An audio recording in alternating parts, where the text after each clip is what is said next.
Hello, everyone. Welcome to Hot Seat. I'm Omid Moghaddas from Iran. And once again, I'm so happy to be with you all from this platform that we have the chance to learn from the best and to update ourselves with the latest innovations, with even sometimes important points in different aspects in implant dentistry. And today, I'm super excited to have a leader, master, a true educator, and I'm so honored to call him my friend. Mike Pikos is here with us on Hot Seat. Hello, Mike. Welcome to this platform. And as I said, I'm so honored to have you with us.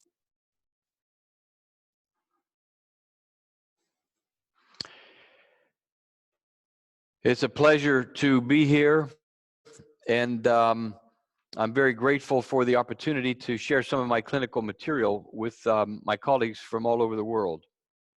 The pleasure is ours, Michael.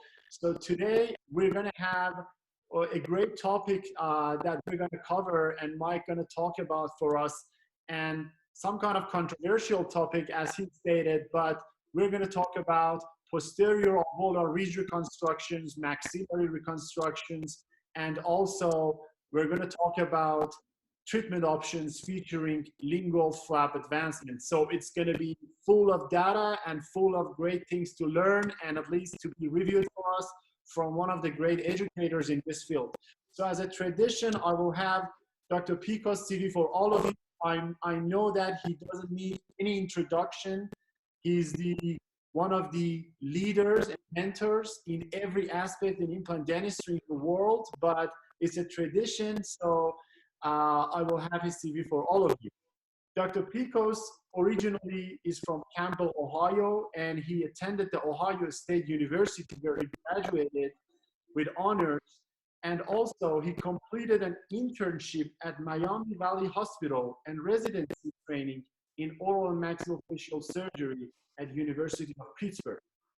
He's a diplomate of American Board of Oral Maxillofacial Surgery, diplomate of American Board of Oral Implantology and Implant Dentistry, diplomate of ICOI, and fellow of the American College of Dentists. Dr. Pikos is the recipient of 2006 Aaron Gershoff Memorial Award from American Academy of Implant Dentistry, and in 2015, Saul Sugar Memorial Award for the top educator. He is also the first recipient of Carl Misch Advanced Dental Implant Studies Education Award in 2017. He is an adjunct assistant professor, Department of Oral Maxillofacial Surgery at the Ohio University and Nova Southeastern University College of Dental Medicine. He is a Courtesy Clinical Associate Professor, Department of Perio and Department of Prosthodontics at University of Florida, adjunct professor, Department of Oral Maxillofacial Surgery, Aristotle University, Greece, and adjunct associate professor, Department of Perio, University of Alabama, Birmingham. He is the editorial board of following journals: Implant Dentistry, Inside Dentistry, Journal of Aesthetic and Restorative Dentistry, and Journal of Implant and Advanced Clinical Dentistry. He is one of the first clinicians to recognize the relevance of cone beam CT and interactive CT technology for comprehensive diagnosis and treatment planning, along with its implementation for implant-based oral rehabilitations. He has extensive experience in implant surgery and hard and soft tissue procedures. He also emphasizes interactive CT technology, along with foundational principles of prosthetics and biomechanics that dictates the ultimate success of comprehensive implant rehabilitations. He is the author of the book, Bone Augmentation in Implant Dentistry, published by Quintessence, which I truly recommend you all to read this book. And I have to say, we have a Farsi translation of your book, Mike. Hope to give it to you very soon.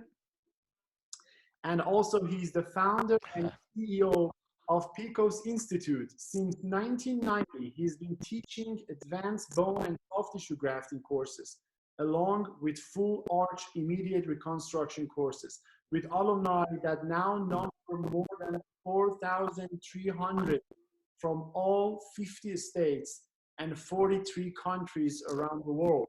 He maintains a private practice which is limited exclusively to implant surgery in Trinity, Florida. Once again, I'm so honored to welcome you, Mike Pikos, to Hot Seat, and we are ready from head to toe to hear your amazing presentation, my friend. Well, thank you, Omid. So much for that warm introduction. I just want to tell everybody that basically it's important, I think, for them to know, if they don't already, that you represent really the new group coming through, so to speak, the young, enthusiastic, passionate, very talented individuals. You, in my humble opinion, represent that entire group, which is very exciting for me personally. I will say this, that in my time remaining, the R word is not in my vocabulary, as I think you know already. I could have retired 8-9 years ago, not sure what I'd be doing. But the bottom line is, with the time I have left, it just makes me so excited to know that it's folks like you that are taking the baton and continuing what we have done as educators, we being myself and so many others from all over the globe. So just want to put that out to everybody. It's important to kind of put things in perspective. Just what you're doing with this particular program, I think, is very unique and very special. And I'm very grateful and humbled to be part of it. Indeed, you showcased a number of individuals before me and a number that are coming after me. So again, a great scenario, and once again, grateful to be part of it. The topic that we're looking at here is alveolar ridge regenerative strategy, specifically the posterior mandible, posterior maxilla. In a webinar of this nature, the time really doesn't permit to get into a lot of detail. What I'm attempting to do is compress into maybe an hour and 15 minutes, plus or minus, maybe a little bit longer, material content that really isn't a 4-day course for me that I give here at the Institute. Impossible, of course, to get into a lot of detail. So what I've chosen to do is pick some specific kinds of cases to discuss, which will in turn represent what I feel will be some very important talking points and some teaching points as well.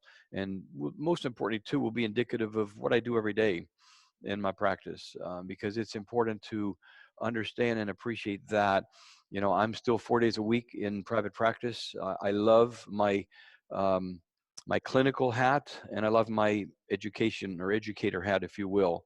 And for 30 years, the educator hat's been a lot of fun. I've enjoyed the journey. More on that in a bit. But this topic, posterior mandible and maxilla. Initially, it was going to be just posterior mandible, but I thought, let me showcase a few items, a few cases and concepts that are important addressing the posterior maxilla over the time frame that I have practiced as well. So with that said, let's get our cursor here. Perfect. All right. So just a few quick words with regard to background. From my perspective, it's now almost 37 years that I'm in practice, which is hard to believe, honestly. I can't. I just shake my head, honestly, and wonder, where did the years go? But it has been fun. I will tell you that. I'm having more fun now than ever before. And even with this crisis situation, this pandemic, I think it does put things in perspective for all of us, yes. And I will say this, that there's no question it's time to reset for us all, to reprioritize. I really believe that God's talking to everybody, and that it's time to just kind of reevaluate where we're at and what are our priorities. So that has been a good thing, and as I'll mention a little bit later as well, it's allowed me the opportunity to do things that I would have never had time to do before, and I'm sure that's true for most all of you as well. So that's a really good thing. So back to my time frame here, we're at 36 plus years in practice. I've got a great team of clinicians to work with now. To my left are two really talented oral surgeons, Dr. Ken Anderson, Dr. Jason Blundell. And then to their left, as you see here, is our daughter. This is Lindsay. and she is a periodontist now 3 years with us. And to her left is Philip Hedger, who is our prosthodontist, and he's been with us now some 4 years. So really great team under one roof, especially our full arch cases we can do, both surgical and restorative. My wife is a nurse anesthetist, so she's part of the team as an anesthetist. So we've got a lot of talent under one roof. We'll be adding our son, Tony, as a periodontist next month to the group, and another surgeon as well. So we're growing, we're excited. All of these individuals that are with me are definitely young enough to literally be my kids. My daughter obviously is, my son, but the rest of them are all 30-somethings. So it's kind of neat to be the dad, so to speak. I enjoy that. But most importantly, I enjoy their enthusiasm, their passion, and their overall proactive approach to what they do. It kind of keeps me going as well. Now, I'm very proud to be part of the Zaga centers that are now international, thanks to Dr. Carlos Aparicio, who has been an amazing clinician, friend, and colleague for many years. I'm very honored to be part of his group. And those of you that don't know what Zaga means, it's an acronym for basically Zaga Anatomically Guided Approach. In other words, using the zygoma specifically directed by anatomy, not just placing it for sake of placing them, etc. There's a method to the madness. And again, to Dr. Aparicio's credit, he's come up with a very impressive protocol, classification, etc. And these centers are now located throughout the world. And I'm very pleased to tell you that we're the first center in North America as of last year. And as you see Carlos here, lower left side, this image, he at our last symposium last fall, having a good time in Orlando at a very nice Italian restaurant. We've all had a few drinks, a few glasses of wine, and I think Carlos thought he was holding a large zygoma, got excited, and of course that's nothing more than a pepper shaker, but we had a good time. At any rate, I'm again honored to be part of the centers. And just a quick plug for tomorrow, there's going to be a really super, or I should say for Friday, May the 8th, is going to be a really nice 4-hour series of talks by 9 different master clinicians from all over the world, speaking on zygoma. They each have 15 minutes to more or less share a case that they learned something special from. So you want to be part of that, just go ahead and tune in.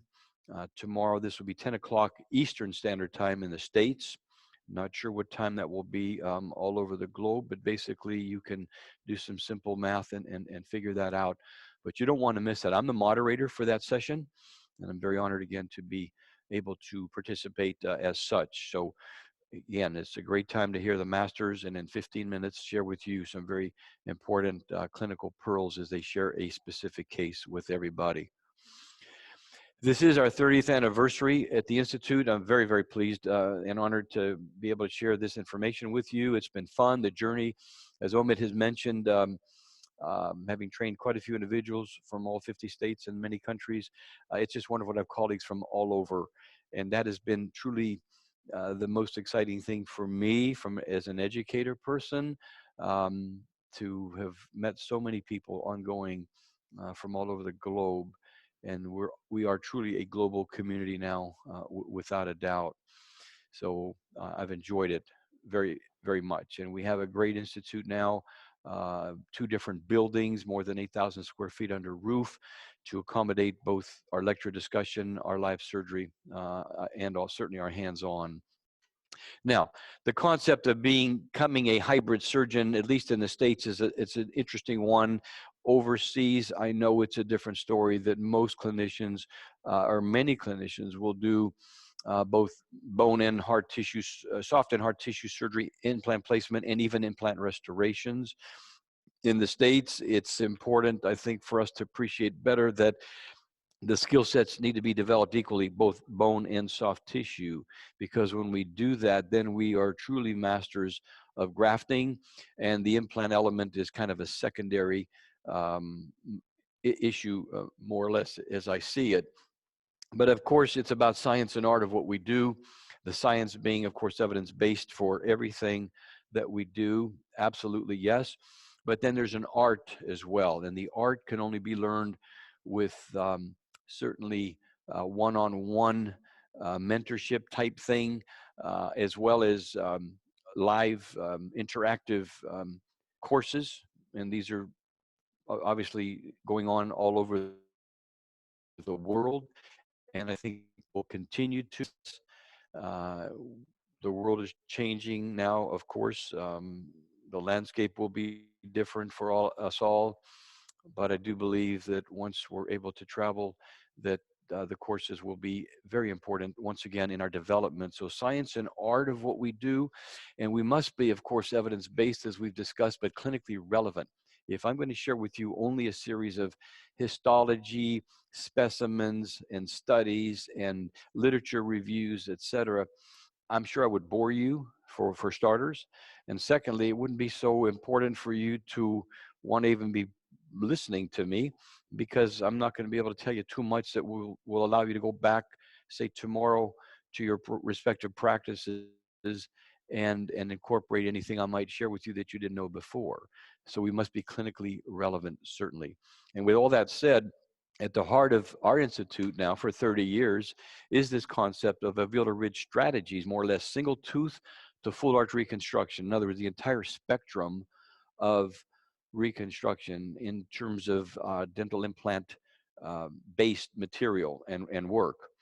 And with that said, one of the neat things that I have been able to embrace kind of, well, so to speak, during this the downtime, which is now some 6 weeks. We just started back this past week. But the bottom line here is I've had time in the mornings to um, address a topic that I really had been wanting to do for so long, and that is online education.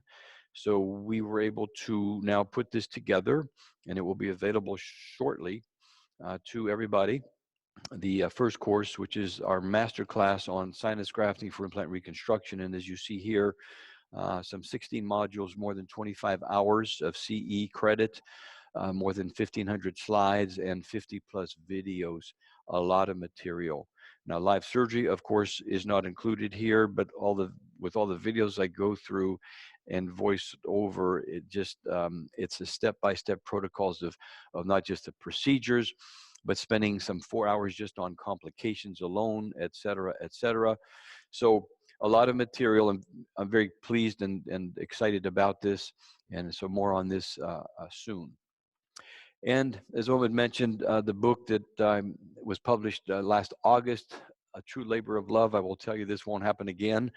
It took a lot of time. I can thank my good friend Rick Myron, who truly, without him, it would not have happened, quite honestly. A very talented young man whom I'll talk more about here in just a bit.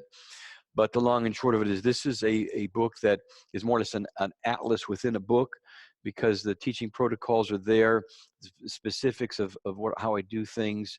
And as you will note in blue ink, you'll see the word note, and then a series of statements regarding specifically what goes through my mind as I'm doing the procedure. So that the more than 2,000 clinical images that are in the book, each of them has a note. So that's what took so much time, but to me was well worth it, because in essence, it'd be like me being right there in the book as you're reading, talking to you. So with that said, the material I'll present with you and share with you now is in chapter 4 on alveolar ridge augmentation. Now, my good friend Nick Krampus in Athens, what a great colleague and friend, and a true master clinician in his own right. He was so excited about the book that he had to send me this picture. And the timing was interesting, because we found out that from August to November, the book became the #1 seller for all of 2019 of last year by Quintessence. So very excited to know that, and humbled at the same time, for sure. Now, just want to put a quick plug in with regard to our symposium for this fall in October in Orlando, as we've had now for the past 6-7 years.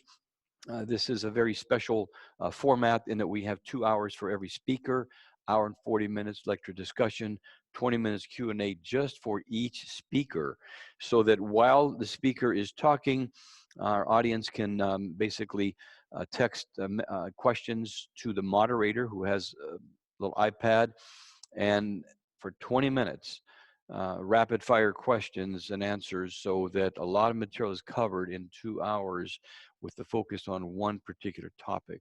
And again, clinically relevant and evidence-based. That's the charge for all of our speakers. So with that said, we have 2 speakers in the morning and 2 in the afternoon for each of the 3 days, some hands-on day before. We're at the Ritz-Carlton, a very, very nice venue in Orlando. So we welcome you folks, and I'm sure that with all of this downtime and being quarantined so much globally, that it'd be nice to kind of get out and get some great CE by the fall. So welcome all of you to this. And certainly important in any discussion, a disclaimer: in this digital age of high technology, we can grow bone, grow soft tissue at the push of a button. That's not happening here, I promise you. In essence, what I'm saying is that none of these images have been altered or manipulated. And most importantly, none of the images, or I should say all of the images, are of my own cases. If there's anything that is not, I will appropriately label it and explain that to you. So what we're looking at is alveolar ridge strategies, specifically the posterior mandible, posterior maxilla. And I'm going to share with you again a few cases in each anatomic area that will ideally be able to allow me to, again, share with you some concepts, principles, and related items that I think are of importance, some of which you may not be familiar with, etc. But first things first, some key principles just to go over, and this is not to insult anybody, but these are basics, of course, for any bone augmentation discussion, and I won't even recite them. They're there, you can see them, but what I'm here to tell you is that I will be addressing these 5 items throughout this presentation, because certainly incision design and flap management is at the heart of what we do for any bone augmentation, obviously. And then as you see here, the other items are huge. There is no one item I would say that maybe would have more value or carry more weight than the other. It's like ingredients to say baking a cake. You leave something out, it's not going to work out so well. We need all 5 of these, and I'm going to go through them and again explain, as I share cases with you, how important each of these items are, certainly. And just some general principles. It's important to appreciate that the defect itself that we're dealing with from a bone perspective will dictate the grafting protocol. In other words, how extensive is it? That's going to dictate a number of things, not the least of which is the specific protocol we're going to follow. And that the more compromised the actual bony defect itself, the greater the need for different protocols that will provide very optimal regenerative potential. Now, all that means basically is that the less osteogenic capacity of the site, then we need something more impressive, more, let's say, predictable, if I can use that word, to address that specific kind of case. But most importantly, one size does not fit all. And that's really what I'm trying to say here, is that we have to have an arsenal of approaches, of protocols, of strategies in order to address different types of defects, because one size really does not fit all. If you have only one club in your bag and you're going to golf, yes, you can golf, you can play a whole round with a 5-iron. I'm sure, I know that, I've tried it and it works, but it doesn't matter for me personally. I just play the same way, whether I'm using a 5-iron only or the whole cadre of clubs. But what I'm saying is that we need to have more than one trick, more than one tool, if you will, to deal with the different kinds of defects. And it should go without saying, but not necessarily, because some of us get hung up on maybe one particular approach for everything, and I'm not so sure that's a good idea, as we're going to see. Now, that said, I will tell you that something else that may go without saying, in this day and age, CBCT is pretty commonplace for all of us, of course, but it was about 15 years ago, roughly, that I embraced this technology. I can thank Scott Gans for tuning me into the importance of 3D. for sure, and Almatia, another one of my great friends and colleagues that really stressed the importance of that third dimension, and I haven't looked back. And in my early years, I will tell you, using CBCT, I was criticized quite a bit at by a number of individuals when I would more or less insinuate that this is kind of standard of care. You know, this is important to have in the arsenal because now we can see that third dimension, et cetera, et cetera. Today, fast forward, I'm preaching to the choir here. I know that globally, we all value the importance of that third dimension, certainly. So, as you see here, a number of important items that are that we can list as value added, more or less, using CBCT. We can directly assess the defect in 3 dimensions, obviously. We can evaluate potential donor sites in both arches, and more or less an increased situational awareness. By that, I mean, if you're a pilot, you would appreciate that the best. It's kind of having that almost sixth sense of what's going on. There really are no surprises when we're using cone beam CT. We are seeing 3-dimensionally exactly what's happening in the mandible, in the maxilla, and a number of different advantages with just that set alone. But the big one is right here. We again, no surprises. If we are scanning after a graft several months later to just see if the graft is incorporated, how important is that, for example, et cetera. And even up front, I mean, just to share with our patient what we're seeing in layman's language, of course, having the panoramic view as you're seeing here, more or less this particular screen capture, and explaining to the patient in layman's language, you know, what we're seeing is very important, very important as far as explaining to our patient, you know, what our findings are, et cetera, and being able to share with them the value of this technology, but most importantly, why we're even doing a particular protocol for them. So that said, let's look at the posterior mandible and share some items that, again, I think will be maybe of importance to us. If we're reconstructing a posterior mandible, whether it's horizontal, vertical incisions, or rather augmentation or combination, for me, the incision design is the same. Typically, it's as you see here. It's a mid-crestal, intracellular release incisions, and a surface release anteriorly, typically 2 teeth remote. That has pretty much been the protocol I've followed for many, many years. And posterior, you see, and also a surface release incision. So that is very standard for me, regardless of, again, horizontal, vertical combination does not matter. And of course, full flap reflection is then done, as we all know. But now comes the interesting element here that I think is a great point of discussion, and that is we're going to address flap management right off the bat.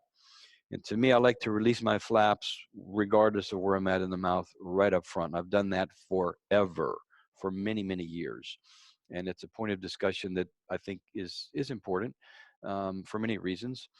But let me just cut right to the chase here. And that is that we have to not just address the facial flap, in this case, the buccal flap, which I think all of us have done forever, but not all of us have adopted more or less the lingual flap. We have not addressed that.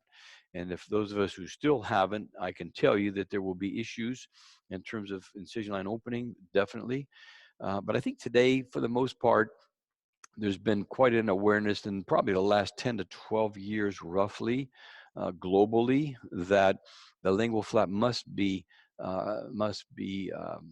passivated, because if it is not, then, and this is assuming now we're doing a posterior mandibular reconstruction, whether it's a hip graft, a titanium reinforced PTFE membrane, combination particulate graft, tie mesh, pick something, whatever blocks, whatever we're doing to augment that posterior mandible, we need to address certainly the flap management here, because when we do close over this increased volume of material, we must passivate the flaps and be able to close without tension. We know that.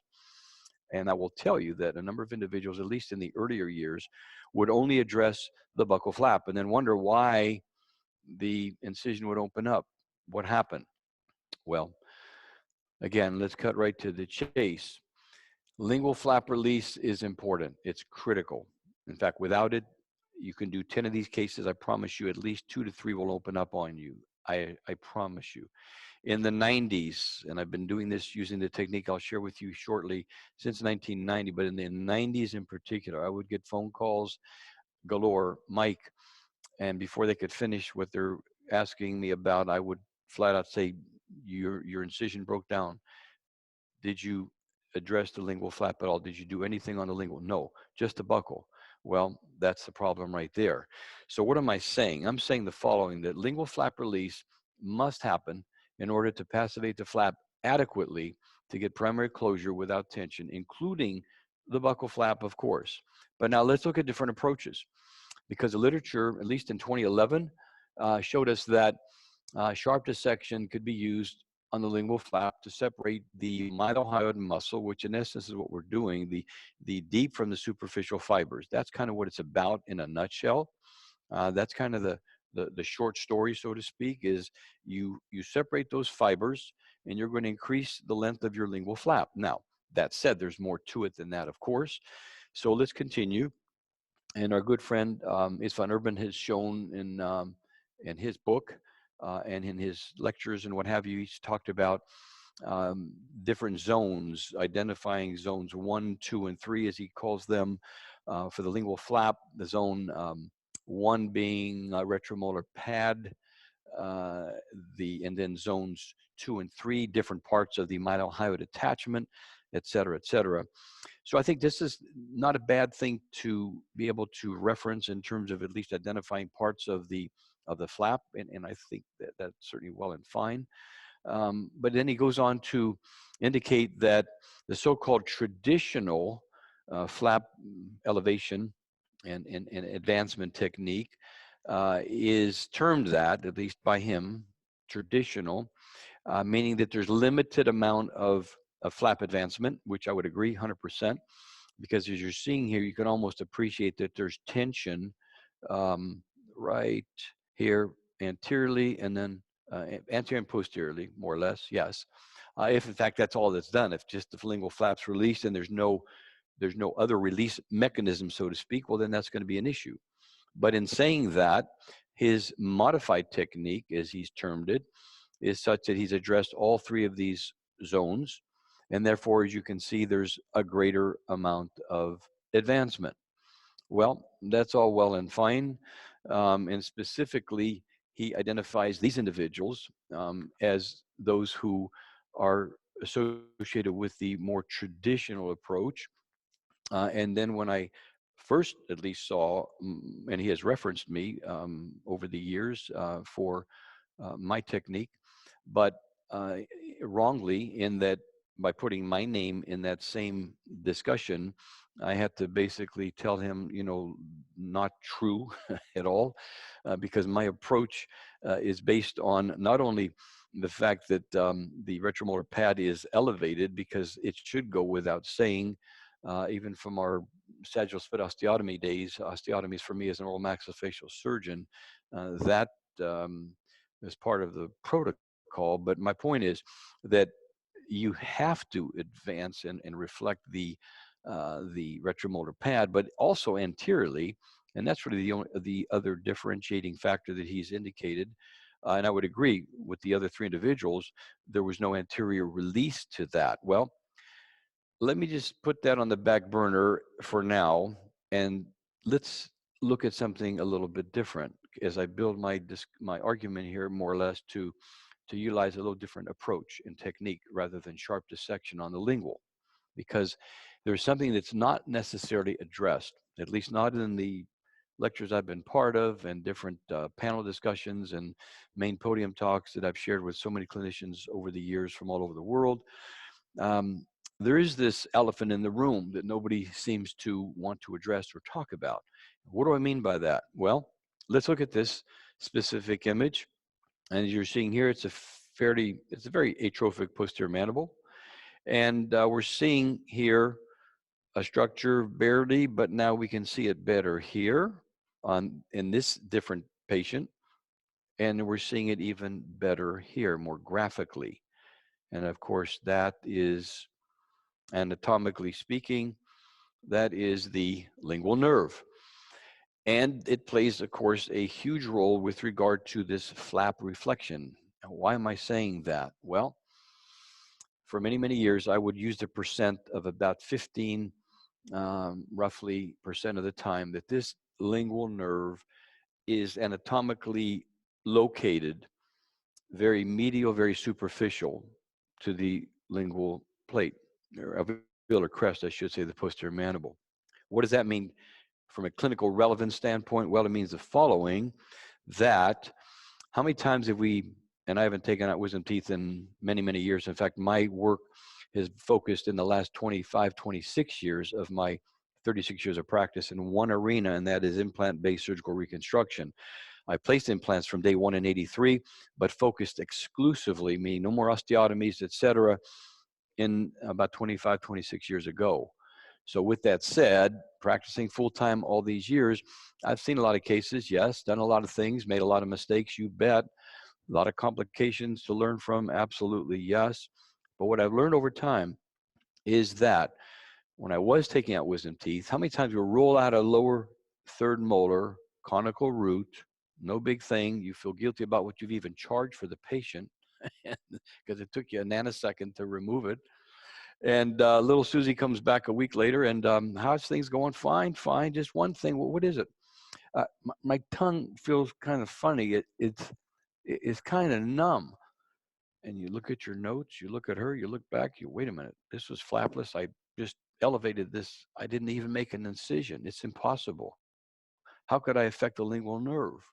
Well, 8% of the time, that baby is where? Very medial, very superficial, such that all it takes is the pressure of your elevator and or the tooth as it's being removed. Little pressure, absolutely will shut the bundle down. And that's temporary, certainly.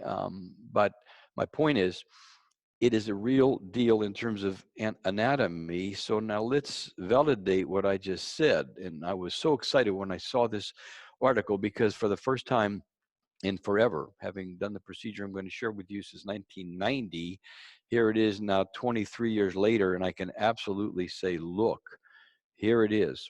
And what am I saying? This was an ultrasonography study done in anticipation of, or I should say the goal was to identify that lingual nerve pre-surgically for folks taking out wisdom teeth, specifically mandibular third molars. So how nice would it be to see where that nerve is in advance of the surgery to minimize, if not prevent, morbidity of that bundle, blah, blah, blah. Well, for sake of time, 140 cadavers, cut right to the chase here, 140 cadavers, I beg your pardon, 140 nerves of live patients, 28 nerves in cadavers. So it was a combination patient and live person cadaver study. And what do they find with this nice little ultrasonic unit? Here are the findings. They specifically called this area right here. Okay, maybe hard to see. Let me see if I can't blow it up for now. There it is, better. And what they identified was the superior lingual alveolar crest, as they called it, okay? And 21% of the time, as you're seeing here, that bundle, that lingual neurovascular bundle is located where? Very superficial, very medial. Now, 21% is 1 out of 5, and it's basically statistics. Take 100 of us in this room, in any room, and I promise you that roughly 20 of us, 21 of us will have that nerve in that location. Now, with that said, how many of us would be comfortable doing sharp dissection of the lingual flap? Okay, and I'm going to play devil's advocate here for a little bit. I'm not saying it can't be done, and certainly in a master clinician's hands, it can be done very efficiently, very effectively, very quickly, very predictably. But is it something we want to be able to do routinely and teach? That's a rhetorical question. That's a rhetorical question. And what I'm going to share with you now is basically what I've been doing since 1990. And I've termed it the finger sweep technique only for one reason, and that is because others have called it something else and even published on it in the last couple, 3 years, et cetera. I never felt it was even worthwhile to publish, let alone, well, more or less, let's just suffice it to say that I've done it since 1990, and I've been teaching it in my courses since 1990 as well. And where did it all begin for me? Well, right here. Almost 200 cases later now of 30 years of using this protocol, meaning working with the mandibular tripodial subperiosteal implant. And in a nutshell, not here to give you a tutorial on the implant, but I've got to give you some background in order to build the case of why and where and for what reasons have I been doing this, using this particular protocol. So in a nutshell, for a severely atrophic mandible, we're talking, 4 or 5 millimeters of height, 6 millimeters maybe, where if you want to even think about putting axial implants in those mandibles, you're looking at potential fracture. So not a good idea. Typically, we would do hip grafts for those cases, followed by skin graft vestibuloplasty, watch hair grow out of the mouth, etc. Just ridiculously long surgeries, significant morbidity, cost, etc., etc. So instead of that, I learned in 1990 in Leawood, Kansas, Root Laboratory, with some great clinicians out there at the time, how to do a mandibular subperiosteal implant in terms of the surgical phase and even the restorative phase. But most importantly for me as a surgeon is how to do the surgery, what's involved, etc.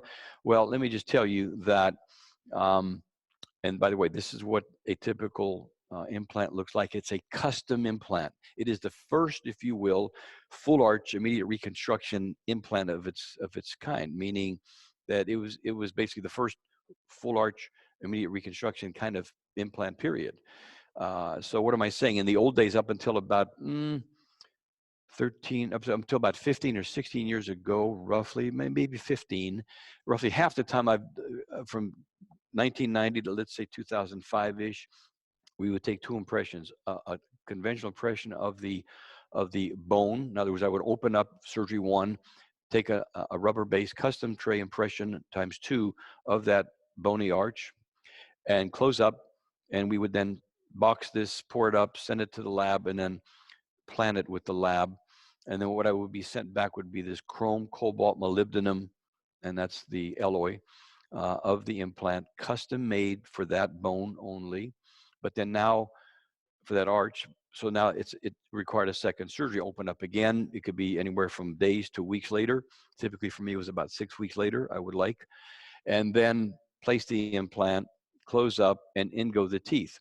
Now, and the teeth would be, as you can see, a removable overdenture kind of prosthesis, an RP4 misclassification. So when CAD/CAM became predictable, then it became just one surgery. And that's the beauty of this particular protocol. We just scan, we get a stereolithographic model, and then from that model, et cetera, the entire workflow then continues.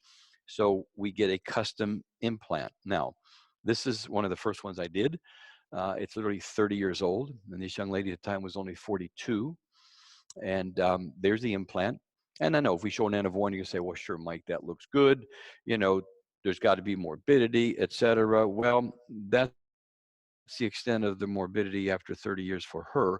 But let me just say, preface these comments, and that is that as an oral maxillofacial surgeon, many of us throughout the world have seen these cases in our residencies and cursed the day we saw them, because when they're in a failing mode, which a lot of them were at that time, attempting to remove these is not a picnic for you or the patient, for sure, et cetera, et cetera. But let me just say this, that when these are properly designed, resting on only basilar bone, not alveolar bone, because alveolar bone will basically allow this thing to more or less settle, and there'll be a resorptive process of the alveolus, of course. So basilar bone tripod, Ramus buccal shelf bilaterally symphysis, basilar bone. This is an amazing implant done by the right lab. Okay, and in all these cases, I can tell you there might be one that had an issue that unfortunately ended up in a different state, and the surgeon ended up removing it. There was no reason to remove that implant.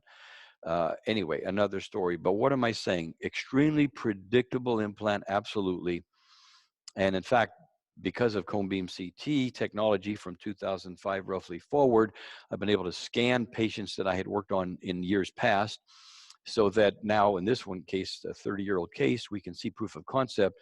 These cross sections, there's no question that the intimacy of that entire structure, okay, against bone is absolutely pristine, perfect. And in other words, um, that mandible strength, I should say that mandible, yes, was strengthened by the implant, of course. Can keep in mind, these are severely atrophic mandibles that a good fall and the mandible will fracture. So not only did it reinforce the mandible, but it became one and the same of the mandible, certainly. But most important to the patient is what? Is it allowed the patient to wear teeth that otherwise not happening. And you don't even need a tissue graft with that particular protocol. But now, why am I showing you all this? Why am I explaining what a subperiosteal implant is all about, which by the way, I still do? Absolutely yes. For the following reason. What am I showing you now in this video? More or less where I learned, taught myself to separate these muscle fibers. Why? Because in these cases, the mylohyoid line is right at the crest of the ridge. That's how much resorption we're looking at. So what does that mean? That means that I've got a more or less a, let's call it a hammock, okay? A trampoline, better. And how am I going to get any release to close over this structure and not have it open up? Because if it opens up, now it's not fun. It can be nursed to the patient dies many times, I'll tell you that. But if it's done correctly, it won't open up. And that's what I had to learn to do. And I was very gun shy to use any sharp dissection, quite honestly, on the lingual of the lingual flap, because basically that's the mylohyoid muscle, and we can palpate extraorally, intraorally. You know, your fingers are basically feeling each other. So what am I saying? I'm saying that severely atrophic posterior mandible, I had to come up with a better technique than using a blade. So now let me show you in this video exactly what I'm talking about. These are so atrophic that the midcrestal incision itself has to be done very differently, very carefully around the arch, to especially in the area of the mental neurovascular bundles, to avoid, of course, transecting. But then the dissection will continue, as you're seeing here, posteriorly. But now this is the most important part of this video, as I see it for this discussion, and that is, what am I doing? I'm using my finger. Once I've elevated enough off the ridge, just barely in this case, I'm using my finger to separate superficial from deep muscle fibers, mylohyoid specifically, just separating them. And as you're going to see here very shortly, that's how it looks like what it looks like initially. And then with a little deeper finger pressure, we then can compare now these two. And I'm going to freeze my video and talk just a little bit about this, because it's really important. All right, what you're seeing here was done with basically only blunt dissection and only using my finger, nothing else, no blade at all, nothing sharp whatsoever. Now, granted, this is an edentulous arch. So, okay, Mike, well, you're going to do this on the right side, you're going to do it on the left side, and you've got the entire lingual flap passivated. And then we'll, as I'll show you, we'll certainly address the buccal flap. But what I'm attempting to share with you is that this is how it started, and where it started for me personally. It was 1990, early in that year, that I developed this technique out of more or less like, hey, this is the only way we can close this flap without tension. I can only get so much from the buccal. I don't trust that buccal only. How do I release the lingual? There it is. And by the way, I think I have an advantage over probably all of you in terms of sweeping. Because of my osteoarthritis, I've got this finger going kind of to my right. It's a good thing it's not going the other way, or I'd have a problem. But because of that, I'm still very effective doing this, so I can still function, thank God. But most importantly, I can sweep pretty quickly. So I've got probably a 2 to 3 second jump on every one of you, regardless of where you're located, unless you've got the same issue. At any rate, this is important, because look at the difference from here to here. It's all blunt dissection. And yes, you can use different techniques to accomplish the same thing, of course. More recently, there are different instruments made to brush this. and you name it. You can use blades, you know, as we've talked about. I'm not a big fan of sharp dissection here at all, And a big reason, not just the fact that that lingual nerve is where it's at, as I mentioned, but also what else? The potential for infection here is huge. I mean, the potential is there, I should say. It's not a big one, it's not a big number, but it can happen. And the last thing you want is an infection here, because in sharp dissection, you can inadvertently get into a tissue plane you don't belong in. And the long and short of this are fascial planes of the head and neck region are what? They're potential. Now, they create their potential spaces in the head and neck that only become real spaces with infection. And of course, you have an infection here, and it ends up typically in the posterior mediastinum, and that usually will equal death. So, can it happen? Sure. Odds are small, but that's just another reason to not necessarily want to use sharp dissection. Now, what am I saying with this particular approach? Well, the illustration is, as you see here, the animation that we've come up with is just to show you sharp dissection at the crest, yes. We then continue that, and this is just a posterior dentulous span that would make sense because we do so many of these posterior reconstructions. But it continues intrasulcularly, as you see here on both the buccal and the lingual, with releases on both sides. And then sharp dissection down the lingual plate, at least 4, 5, 6 millimeters to get started, and then the fingers introduced to separate the fibers. Now, again, this has become a kind of a sexy topic in the last 10, 12 years.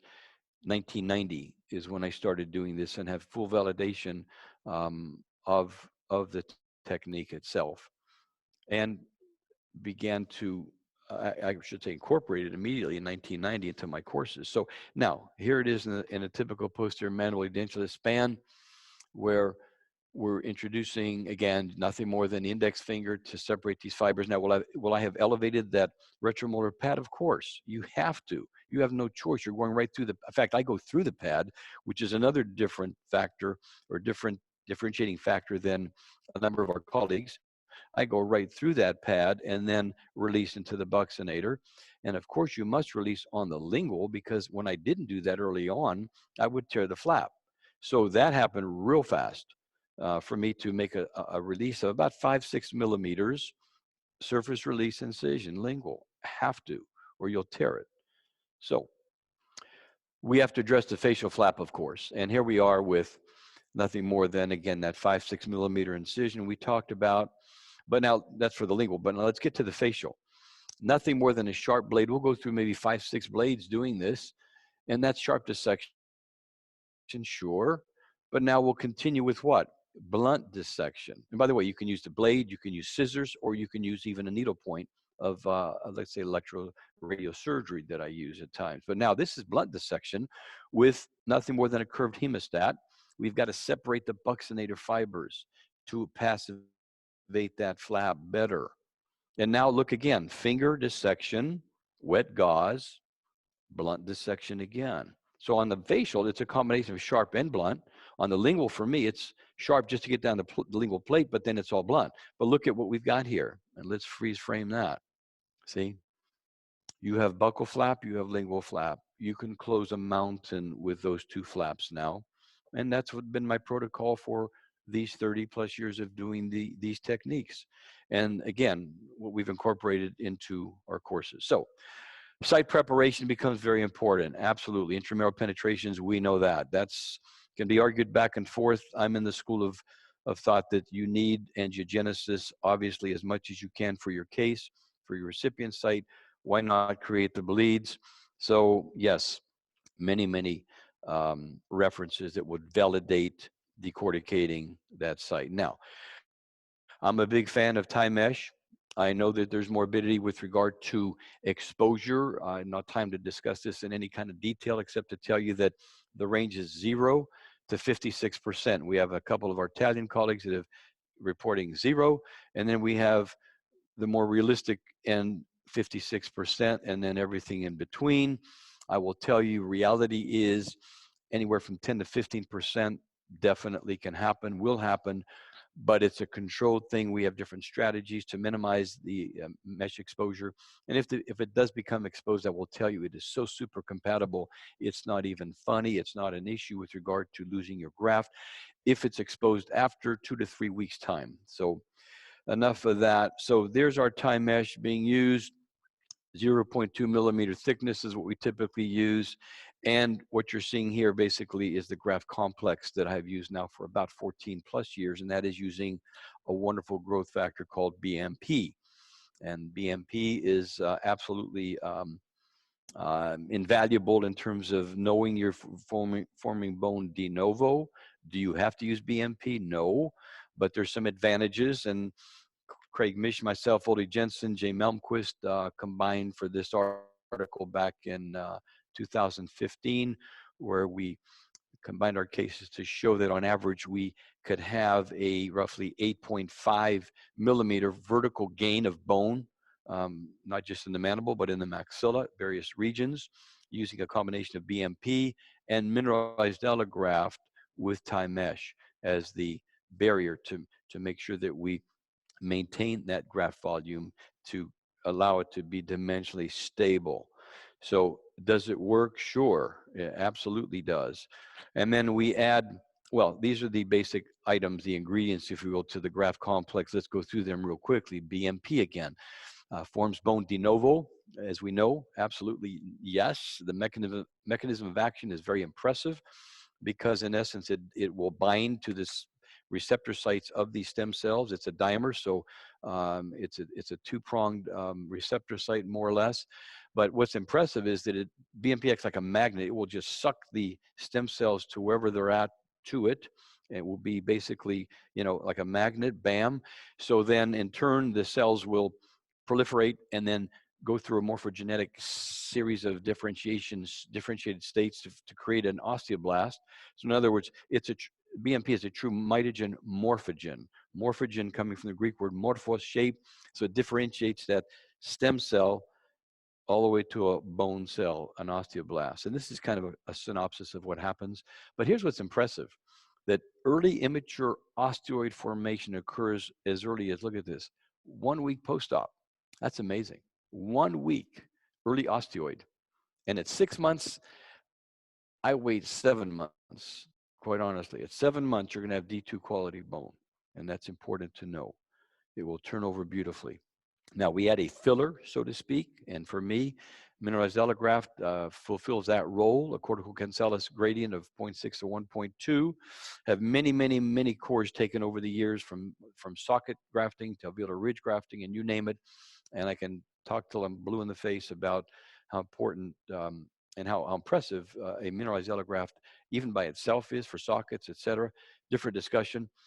But now we add a xenograft to some extent. And I think most everybody doing alveolar ridge augmentations forever, from Massimo Simeone and you name it on down the road, everyone's had some kind of an element of a xenograft. Why? It doesn't resorb. It acts as a skeletal matrix, so to speak. And I've used it forever in combination with an allograft for my alveolar ridge augs, and certainly in the sinus as well, in a 50-50 ratio, a little different ratio there. Here it's more of a 70-30 mix, but enough of the xeno to hang and basically maintain dimensional stability again of your graft. So the xenograft is there.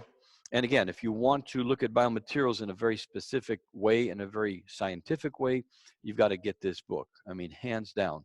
Again, my good friend and colleague, Rick Myron, been on my faculty now almost 5 years at the Institute, has been just a breath of fresh air for me.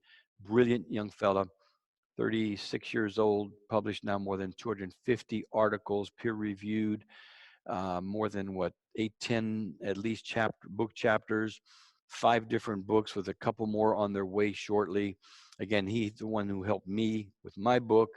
I can go on and on. Just a brilliant periodontist / research-based individual with a PhD in molecular and cell biology, trained with Danny Boozer and Anton Sculion in Bern, Switzerland. Canadian-born, super, super smart young man. He writes as fast as most of us talk. He's just a sharp fellow, but he's got that gift to be able to explain things in really dumbed down terms and ways to be able to understand. Just a super sharp guy, great friend and colleague. So now any autogenous bone we have, certainly we can add to the ingredients. No question, we know the value of autogenous bone, but it's really not necessary in using a BMP complex of protocol, more or less. But particle size, if we're using bone, we know through again Rick Myron's great study here, referenced extensively over these years, that using a bone mill or a bone scraper gives you the ultimate particle size, the optimal particle size. In other words, it's important to have something a little larger than, say, using piezo or bone drill particles. It's more of a slurry. It's just too small particle size to really make a difference. And then PRF. And why are we using PRF? Well, I want to be real clear here, because I and Rick as well have been quoted, misrepresented on the following. That is, I want to be real clear. This is not inductive in any way or form. It upregulates VEGF, vascular endothelial growth factor, which means increased angiogenesis to the site. Why not have it for bone, for soft tissue, virtually any of the grafts we're working with? I use this. My timeline, if you will, is as you see here, 1998, roughly PRP. I'm a big fan of Bob Marks, and Bob introduced it from the medical realm into the dental realm. And I used PRP for a number of years, as you see here. And then eventually into PRGF. These are both considered first generation bloodborne bioactive modifiers, and finally LPRF in the last 8 or so years. And this is a second generation bloodborne bioactive modifier. What you see on the bottom arrow here represents recombinant proteins, recombinant PDGF and recombinant BMP2. So I know BMP is not available in a number of countries. It's not approved, but in the States, we use it, and I personally use it quite a bit. So again, not to get into a dissertation of PRF, but the fact that it does upregulate VEGF is the big thing. So now back to our graft complex here. We have space maintenance now taken care of nicely with this mesh being fixated not just on the buccal, but on the lingual, and using our bioactive modifiers over the mesh. Now I've pretty much evolved into using a cross-linked collagen membrane over the mesh, and then even a membrane, a PRF membrane over that, in an attempt to minimize mesh exposure. And that has worked quite effectively, as you're seeing here. This happens to be a non-cross-linked porcine membrane, but definitely cross-link works well. In fact, I think better. It may not adapt as well, but it is a little bit thicker and I think holds up better. And then, of course, our PRF, as you see, over the membrane itself, collagen membrane. And of course, soft tissue closure is very important to do effectively and do efficiently well. Again, time doesn't permit to get into all the details here, but it's very typical is what you see here. We'll always get this pseudo-periosteum, and it is nothing more than basic. And by the way, Phil Boyne coined this term many years ago, back in the 80s, and it has been, I like to use it because it's what it is. I mean, it's kind of a pseudo-periosteum. I used to strip this off the bone and show how nice the bone looked and how great it bled, and I realized, wait a minute, what am I doing this for? I've got great vascularity. Don't violate that. Just make your incisions appropriate to place your implants and call it a day. And that's what I've done now for many years. So now a big knock on using tie mesh is it's so hard to take it out, to remove it. Well, look at this. I'm using nothing more than the Elman needle tip, which I can be on the mesh. You can see flashes, no big deal. You're going to burn the patient? No. Does it cause any ill? No, nothing. How easy is it to really strip the periosteum away? Not that difficult at all. In fact, this is a very tricky one here, but for the most part, you can easily separate the periosteum away from the mesh, remove screws, and as you're seeing, I'm elevating the mesh. Not a big deal. Not a big deal at all. So there we are. And the pseudo-periosteum. So we place our implants, and of course we've got vital bone. Are you kidding? BMP based, it better be in the high 90 to, in this case, 100%. Pretty impressive. 5-year follow-up. I'm going to show you pretty much 5-year across the board minimum. And again, just a quick comment with regard to that. I like social media like all of you do, I'm sure, but I will tell you the problem I have with it is that in showing cases done maybe last month, last week, yesterday, this morning, or maybe live, that's great to show protocol. But I'd love to see those cases in 5 or 7 or 8 or 10 years. In other words, if we just had a platform for 5-year post prosthetic loading cases, and then how about 10-year? I think that might limit quite a bit what's being shown. I don't mean to be so facetious. It's just that there's a limit in terms of value of what can be truly learned from protocols. Everything looks great by the book, sweet. But now, what happened later? Any of that graft resorb? Did you get any tissue dehiscence? Maybe the graft failed, et cetera, et cetera. That's all I'm saying. We don't see those cases posted, do we? Rarely. Little different twist here. Posterior mandible, again, we are addressing primarily on a horizontal deficiency. Again, not important. Horizontal, vertical, same concepts, incision design, flap management. But here we can use now, how about a block graft? What's wrong with this? And I'm very familiar with the Corey technique. Nothing wrong with that technique whatsoever. In fact, Ford and I are very great friends over the years. Very great friends. Super guy. But this is a monocortical block that I've used now for 30 years, done well over 1,000 of these guys. And then the posterior mandible for the right age patient.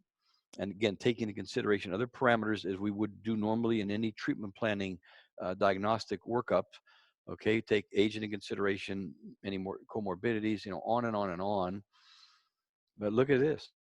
I mean, it takes me literally about 6 minutes to literally harvest a block, site prep now next, and then move that block forward, call it a sliding block, some particulate bone, autogenous bone in between the graft if we to mortise into any spaces we have, 2-point fixation, our flap design as we've talked about.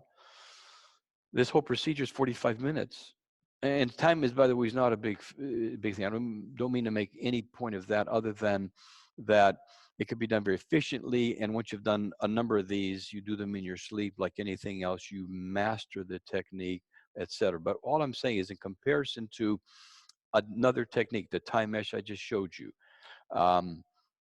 perhaps particulate autogenous xeno with titanium reinforced PTFE, another technique, et cetera, et cetera. More than one way to skin a cat. And that's not a bad thing to have more than one tool in your box. Here we can use a block. Success rate, yeah, excellent. High 90 percentile. As Carl Misch talked about many years ago, if we're not in that high 90 percentile doing our thing, we should be doing it. Something's wrong either with the protocol or with our skill sets, whatever. Do these work? Sure they work. I mean, are you kidding? Absolutely they work. Particle size, again, we talked about. If we're going to use autogenous bone, we can use a scraper.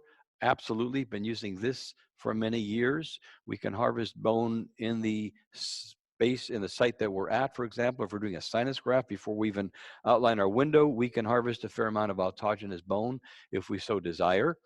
And this little safe scraper from Osteogenics is certainly a very nice little instrument to use where we can harvest this bone very well. And the particle size, again, according to what Myron showed nicely, is bone harvested this way, as well as from a rotary bone harvester, is way more effective in terms of retention of BMP. Absolutely. The graph showed that unequivocally. I mean, a well-done study, And again, we can use our rotary bone harvester, which unfortunately by Mectron is not available yet. It will be coming back on the market. But again, just a quick video clip. We're able to very quickly bone particle size, as you see here, using our exudate from our PRF to help mix it and allow it to gel nicely. We can use a sticky bone equivalent in terms of an LPRF block, as we call it, certainly, et cetera, et cetera. But now look at this block. By the way, you see a collagen membrane here. For a number of years, I never used a membrane, didn't think it was necessary. And even at that time, I would report on resorption being up to 20%. I mean, that's on the high end. But if you think about it, 20%, hmm, if I put 5 millimeters of augmentation, whether it's horizontal or vertical, and I lose 1 millimeter, that's 20%. I net gain 4. What's wrong with that? Nothing, nothing. Very predictable. But I'm telling you that even that 20% number was on the high side. Using the collagen membrane, as our colleagues have shown, can help minimize resorption. Yes. So we use the collagen membrane. But look at now before and after. I grant it's an N of 1, but I'm telling you, I've done well over 1,000 of these over the years, and the morbidity is minimal. But most impressively is the predictability of the end result. And I know folks will talk about red and white bone. I think that's a bit of a mm, kind of a misdirected conversation, if you will, and I can validate that quite well if time permitted. But my point is, looking at this block on the left image, and this is the right side, how predictable is that? Very predictable for horizontal, for vertical. If it wasn't predictable, if it wasn't working, would I be even doing them all these years? And would I even be teaching them in my courses? The answer is emphatically no. Now, do I do as many blocks in the last 10, 12 years as I had previously? No, because different techniques I've adopted and refined more or less and become very comfortable with, such that don't always have to use just a block, which even in the earlier years, I didn't exclusively use them only. But my point is, again, no more than one tool in your box, right? One size should not fit all. Not everybody should get a block graft. Not everybody should get a tie mesh particulate graft. It just depends on, again, diagnostic criteria, how we work up our patient, etc. So again, sake of discussion and time, again, a 5-year follow-up. Marginal bone stability, sure.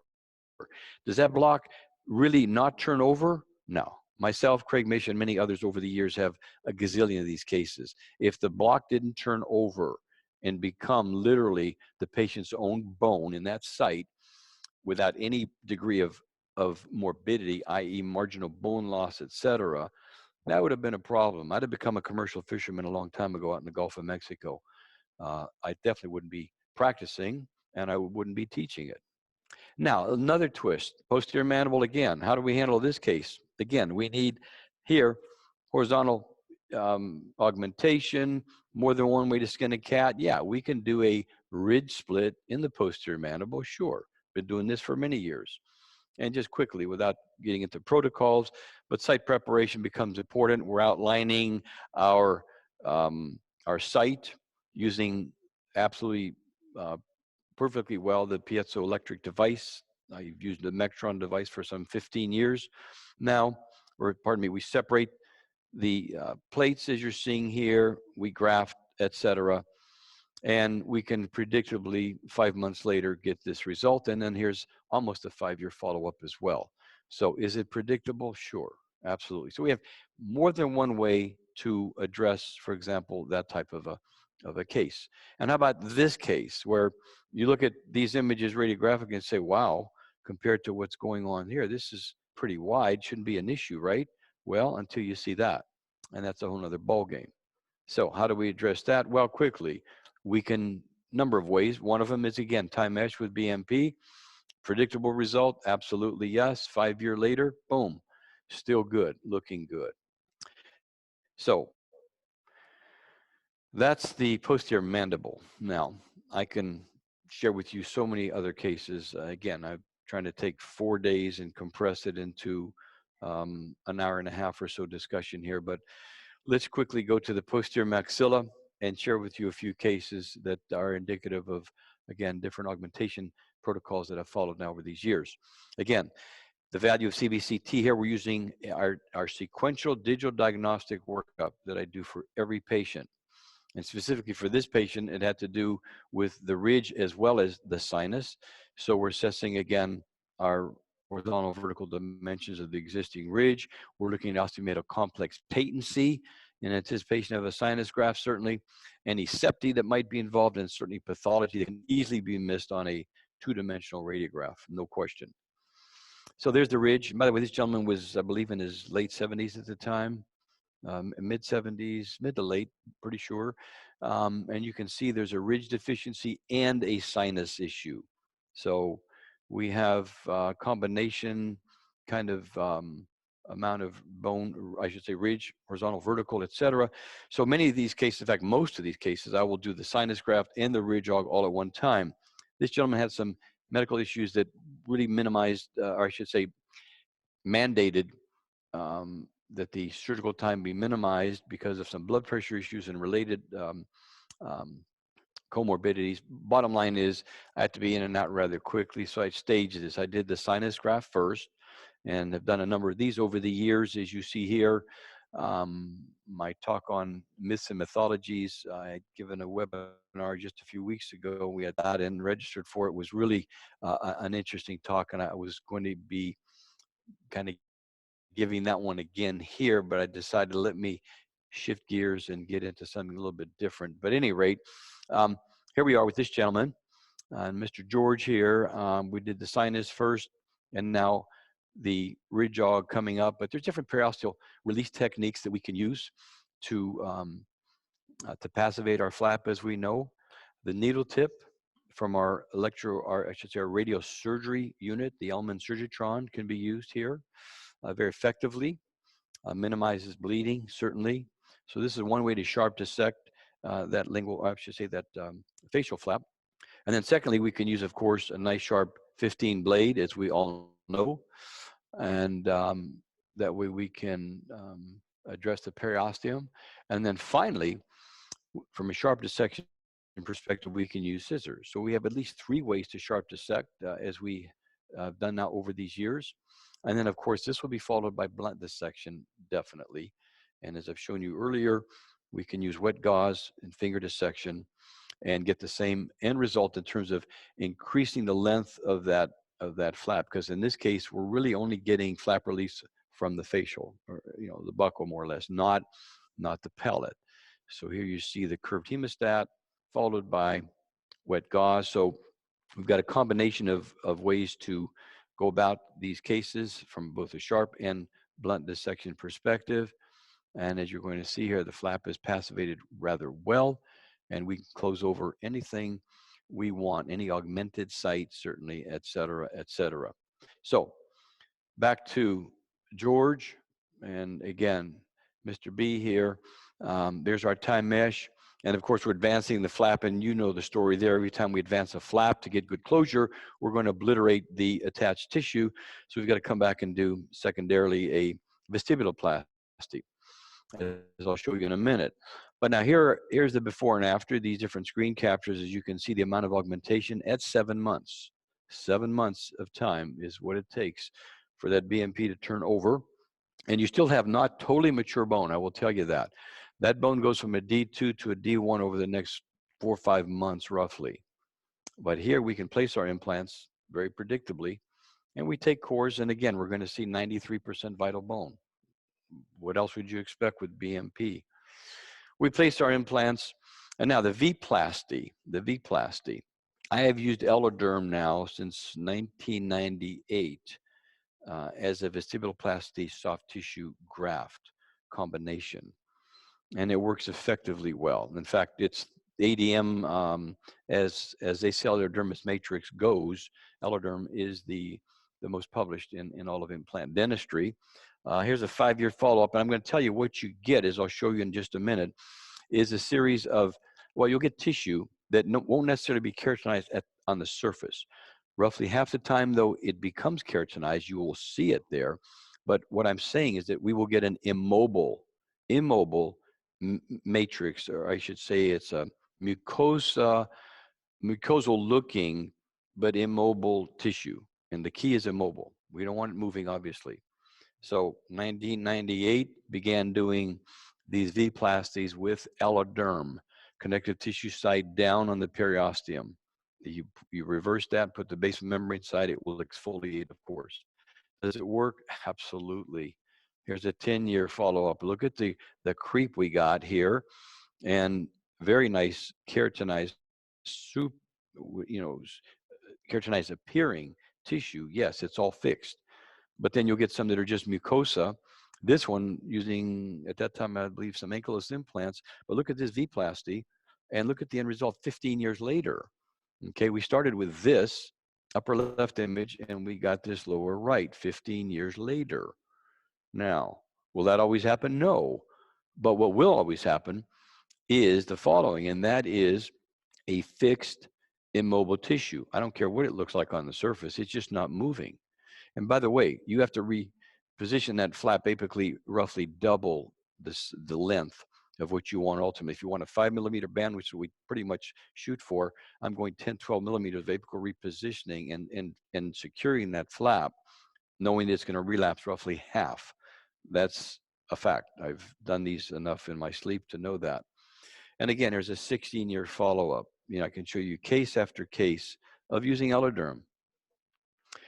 Let's just close out with a few cases of pathology, because this is something not a lot of folks talk about, at least not in the same context that I'm going to share with you.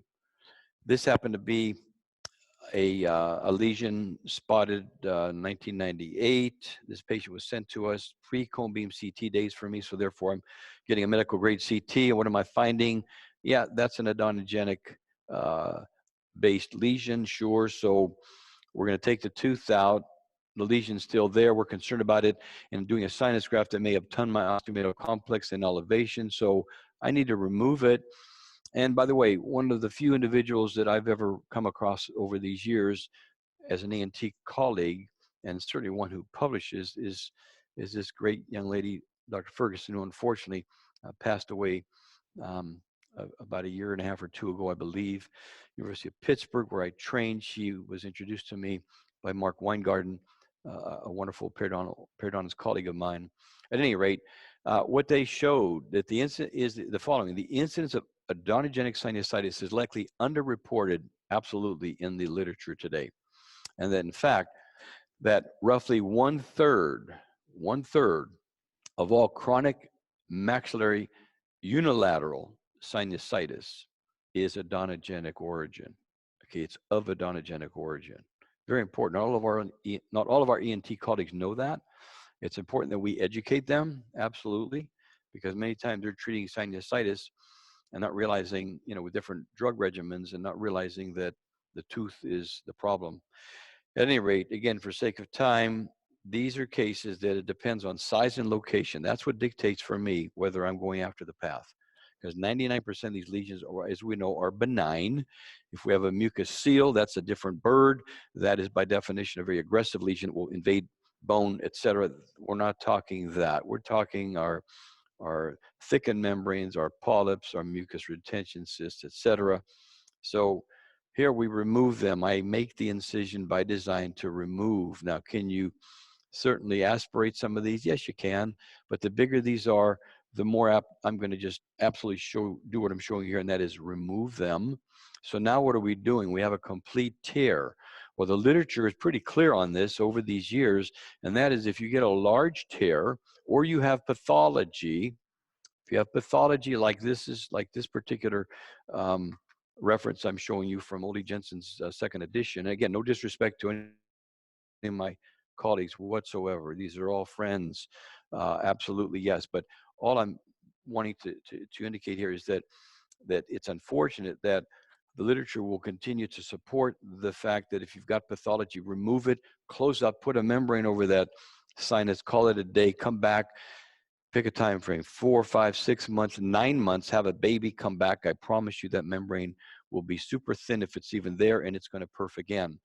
And again, if you just have a large perf in general, forget path. It's just, you open up, and remember the range now of normal average range of thickness of a sinus membrane is 0.3 to 0.8, thicker in some of our smokers for sure, but on that thin side, 0.2, 0.3 is eggshell membrane. You look at it the wrong way, it's gone. So what are we told to do? No problem, remove maybe some of the remnants of that membrane, put a collagen membrane over the window, close up, come back, and you'll have a new membrane. Not true. I can tell you, I stopped counting years ago at 50 cases that I've re-entered. A number of my inherited, some of my own graft failures, etc. And I promise you, there's still no membrane there. Or if it's there, it's super thin. So what am I saying? I'm in the middle of these two chapters. Ironically, I'm chapter 9, 8, and 10 are saying abort, come back. I'm saying no, no.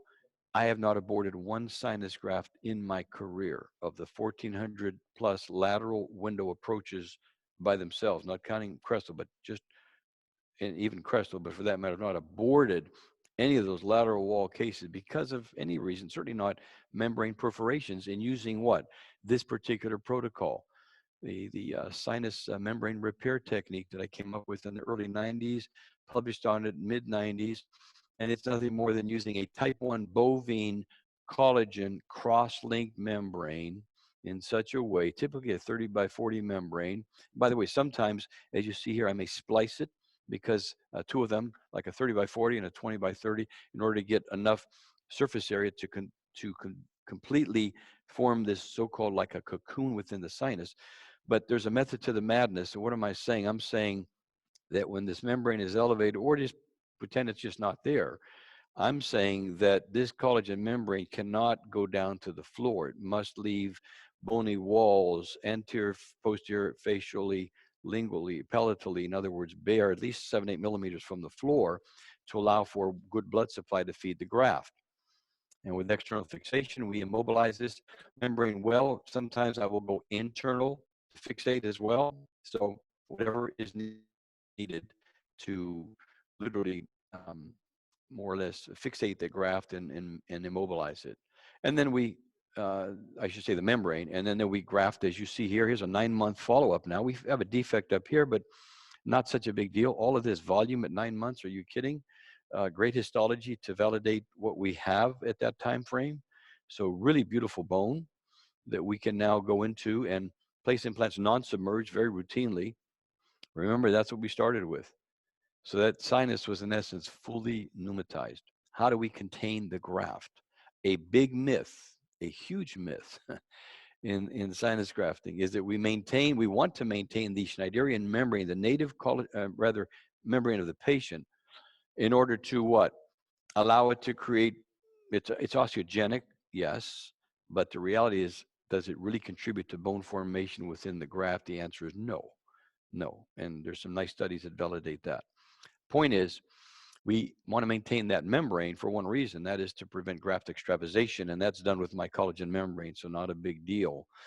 Here's a 16-year follow-up. Are you kidding? I mean, we're talking fantastic bone. Marginal bone stability here, you bet, not an issue.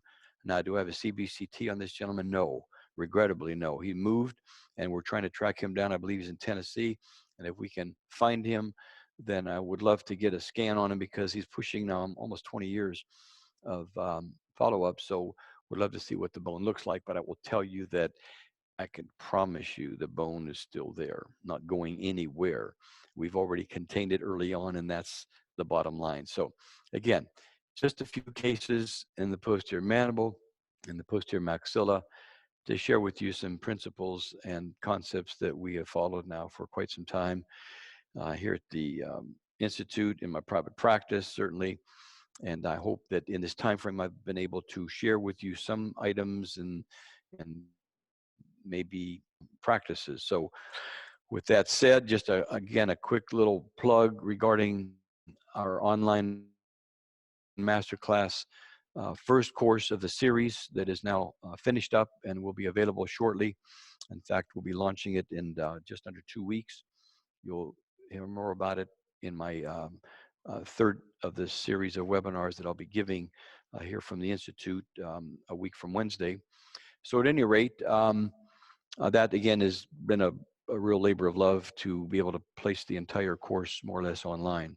So with that said, one more plug, and that is with regard to our conventional 4-day Alveolar Ridge course that we've been teaching here for many years. It's really at the heart of what I've been teaching since 1990.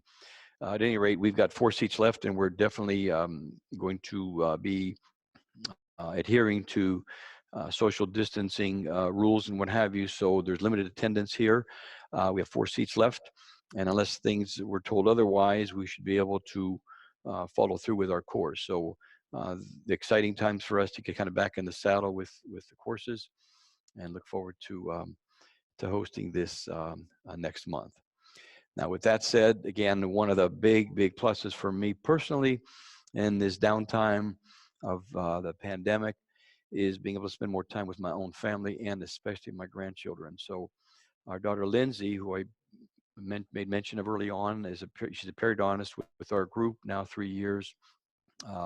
She's the super mom who does everything, in addition to being a great clinician in her own right, an amazing wife and mom, and she's an athlete continuously. She's done triathlons and also an Ironman, even while she was a perio resident. I can go on and on about her, but probably the neatest thing, in my humble opinion, is that she gave us 2 beautiful grandchildren. So here they are, and little Ella Sophia is 3 years old, or beg your pardon, 2 years old, in a few months, and little Andrew Samuel is just 3 months. And I tell you what, it's been a joy to have them with us. They live 15 minutes away, so we've been able to see them every day. Kind of maybe went against the rules, so to speak, but I'll tell you what, it's been a joy to be with them and spend quality time. So I think back to this whole pandemic issue, once again, for all of us, a time that we can truly reset, reprioritize, and look at things differently. The landscape is irreversibly changed. We know that. We don't really know what's going to be happening ultimately in terms of all the changes that will be necessary for us to continue to practice dentistry. But one thing I will say, and that is that we have to look at things differently from a professional perspective, yes, and from a personal perspective. I think it's important, but the time has come now where, we have the ability to do this. So I think that's a real big plus for each and every one of us. So with that said, again, I want to thank you, Omid, for this opportunity, this amazing format that you have. I couldn't be more tickled and honored to be part of this series, and look forward to whatever questions that are there for me. Thank you so much. Thank you so much, Mike. I have to say, I truly enjoyed it as always. And as I said at the beginning of webinar, I said that we have a true educator, and that's really what defines you, because the way that you describe things, the procedures, the steps, even in an hour or an hour and a half, it's, you leave no questions from the audience. So I really recommend all, even myself, I truly want to have a chance to join your programs. I'm very excited actually for that.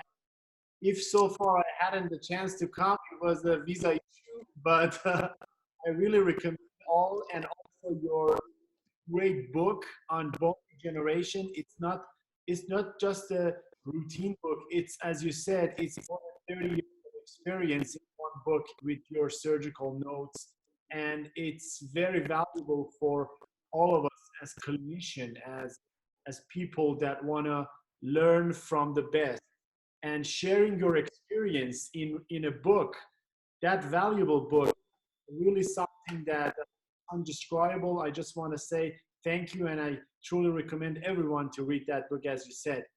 So, Mike, everything was super clear for me, and the way that you showed how to release the lingual flap with your technique, I think it was one of the best thing I truly wanted to hear from you, and seeing your slides, because as you said, there are so many uh, anatomical threats, let us say, or problems that can happen with sharp dissections, and not all clinicians that are doing flap advancement, not all of them are very experienced.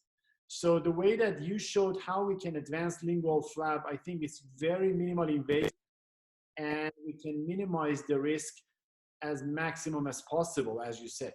So one of the other things that I really like about the way that you presented how to build up the bone, how to reconstruct the bone in posterior mandible, was that you said that we can do lots of techniques, but we should be able to decide which techniques works better for each patient or each site.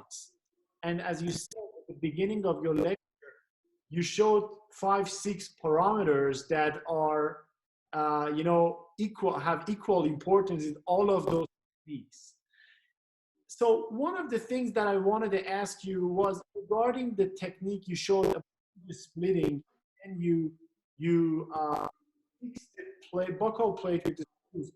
It was like a way that you change ridge splitting to Huri technique without harvesting bone from the ramus or the buccal shelf.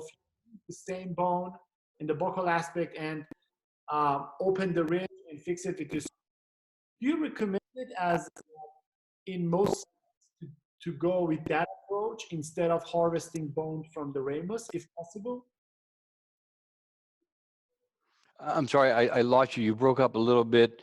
Could you just repeat the last part of your question? Yeah, sure. Regarding the rigid case that you showed, that you use the buccal aspect of the ridge and screwed it like a Huri technique. Oh, okay. Yeah, the split ridge. Yes, yes. So can we go with this technique? When would I do that? Yeah. Sure. There's certainly different ways to look at that. I mean, I just wanted to show that as another option of how we can augment, say, for example, just horizontally a ridge. We could go the split ridge technique, meaning if you've got a thin enough ridge, and let's put it this way, my first choice would be in most instances for horizontal augmentation, posterior mandible, would be a block graft. I can just take it quickly, slide it forward, do my decortication. Site preparation is very important. I didn't have enough time to really develop that so much, but as you may have seen, where I create more or less this step defect that allows the ridge to go from this defect to more like straight up. So now my block is pretty much vertical. So my net gain of bone is at the crestal half. I don't care about the lower half. That may be a wash. I take it away, I bring it back. But my point is, for me personally, assuming there's enough ridge width, see, now that's a discussion in of itself. Thanks to cone beam CT, there are some ridges that are narrow enough in the posterior mandible that don't lend themselves to safely procure a block without the risk of fracture of that mandible postoperatively. Now, how do I know that? I had a fracture many years back, pre-cone beam CT days, didn't even know what happened at the time, till I was able to get that patient back in years later, scan them, and realize how thin the posterior mandible was bilaterally. I had no idea at the time because I was teaching and going from a panoramic radiograph two-dimensional again. So the 3D makes a huge difference. So what I'm saying is that in terms of age of the patient, anatomy, and comorbidities, a number of different factors are going to play a role in why am I doing one technique over the other. If I can take the patient's own bone, I'm going to do that most of the time, i.e. a block. Now, can you use a Curie technique for that? Absolutely you can. We're both harvesting the same block. One of us decides to go ahead and slice it and use the thin, nothing wrong with that, absolutely not. But all I'm saying is that a regular monocortical block used properly with appropriate site preparation, etc. I mean, all 30 years, trust me, if it wasn't working, and by the way, I follow my cases, a lot of them, as you know. If I weren't following them, I would be talking hot air. But it's not just me. Again, I've mentioned Craig Mish, others who've done many, many of these, for me, over 1,000 easily and counting. All I'm saying is that biologically they do work. The knock on them, again, white bone, red bone, I've heard it all. If it had any real validation, I will tell you that I would have stopped doing these things a long time ago. But to get to your point, truly answer your question, make a short story long. Um, ridge split, I showed purposely mesh, I showed block.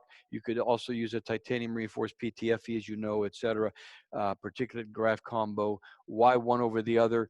I would say this, again, the diagnostic criteria, the treatment planning criteria should say in terms of what would impact the final decision, which maybe for an older patient, I wouldn't do a block on. No, I would do more a tie mesh, for example, BMP, et cetera. So that plays a role, but also what you're comfortable doing with your skill sets. And when I say you, I mean any of us, unless we get comfortable using a particular protocol, we're not going to do it. and that's okay. Because if one thing's working so well in your hands, well, then use it. All I'm saying is you don't want, to do the same thing every single time for every case. I don't really believe that that's in the patient's best interest, to be honest. Yeah, you're right. Absolutely. And also, Mike, I just wanted to know also your thought on xenogenic or allogenic blocks comparing to homogeneous one. Sure. Yeah. Do you think they're Sure. compatible, or Uh, do you recommend them? that's a great question, Omid. I did use block grafts. In fact, I was part of the J block study with Zimmer years back, and I had done about 14, 15 of those as a beta tester. And I will tell you, I had some not good results, at least 3 failures, and a fourth one I think was also problematic. Didn't completely fail, but miserably enough to just that small sample just did not sit well with me. So my feedback was, don't launch the product. It needs more work, this and that. The protocol was to wait 6 months and to use a membrane, and at that time use PRP. Well, the long and short of it was it didn't work predictably. Now here's the reason, as I see it. It can be mineralized. It's a block versus particulate. Well, I love particulate. You would say they're first cousins. They should both work. Well, not really. They're not even related in my book, because the block, unfortunately, doesn't get revascularized predictably. I think that's at the heart of it. So if it doesn't get revascularized, it may look good for a while, but I promise you, over time, and not a whole lot of time, you're going to see resorption. You're going to see issues.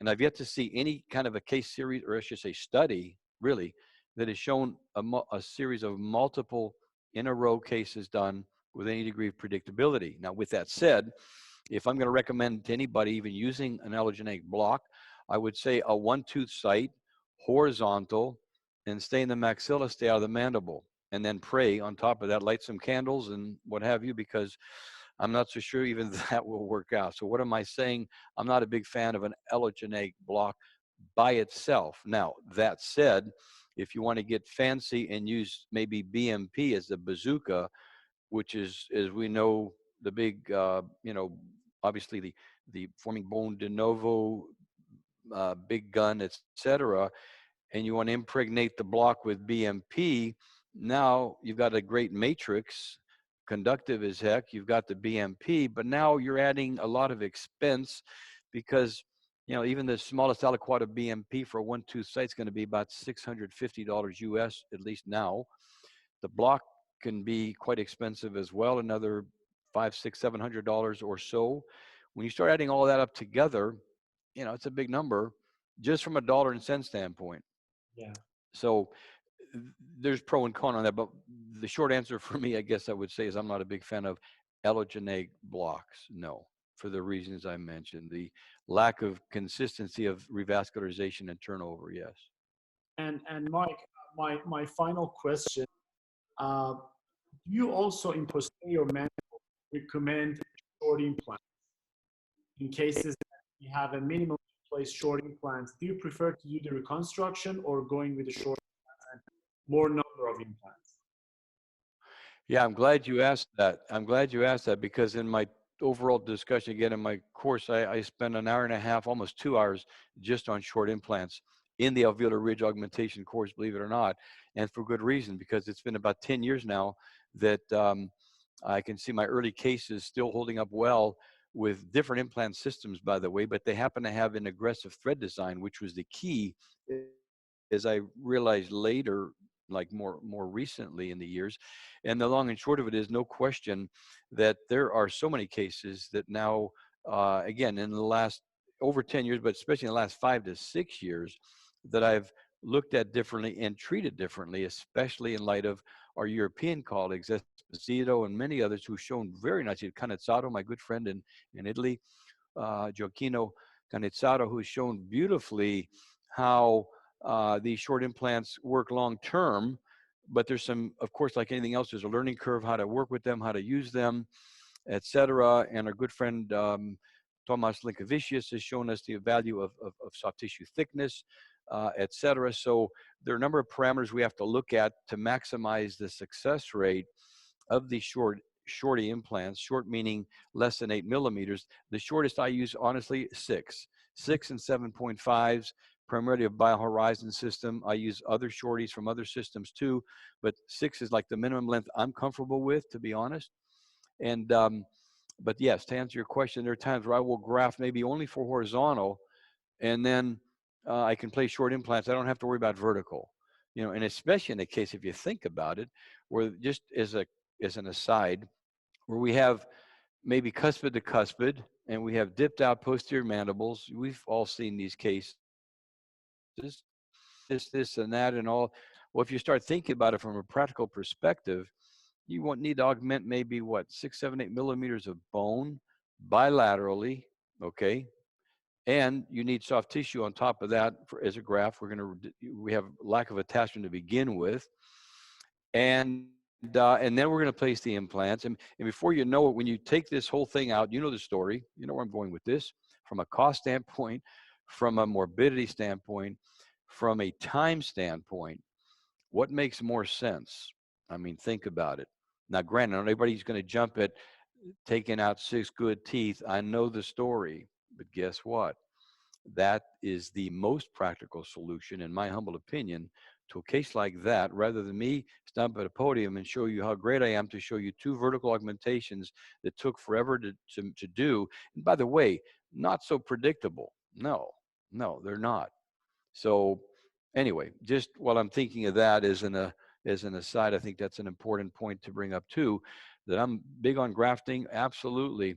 But I'll tell you what, over the years, especially as I've gotten older, you get more mature, you look at things more differently. I always used to wonder how these, my older instructors and other clinicians would look at things. So, well, it's called experience, right? You live long enough, you see things, you make dumb mistakes, you complications, etc. We learn, and then you go, wait a minute, what if that's really me? Knowing what I know now, would I want this done to me? Maybe not. Maybe this is better, and here we go. So short implants, absolutely. When I can do them, I do them instead of more exotic grafting, et cetera, you bet. For the right indications, for the right treatment parameters, et cetera, that are involved, yes. Thank you, Mike. I don't know how to thank you enough, but I just want to say I really appreciate your time, your valuable materials that you presented to all of us, and it was an absolute pleasure, and really hope to see you very soon. And I just also wanted to say that for all of our audience, in 2021, hopefully, if nothing like COVID happens, Mike Pikos is going to be our keynote speaker at the 5th International Symposium of Complications in Implant Dentistry in Tehran. I can't wait for that day to be your host in my country. And again, appreciate it, and God bless you. Thank you so much. Well, I thank you too, Omid, so much. And again, I honestly can't say enough about you for what you've accomplished in your young years. I give you so much credit. And again, you, to me, represent a breath of fresh air for all of us to be able to continue to move forward as a tremendous educator and clinician that you are. Your passion, I can sense it, I can feel it. I knew it from the day I actually met you. So thank you so much for being who you are, and again for this wonderful opportunity. A pleasure, and the best to all of you out there. We are all in kind of the same boat in a sense. In some ways, maybe not the exact same boat, but I'll be honest and tell you that we all have a lot of things that we've got to, again, reevaluate, etc. But we will come through this well, and we will learn from it well. I'm sure of that. Thank you. God bless all of you. Thank you so much, Mike.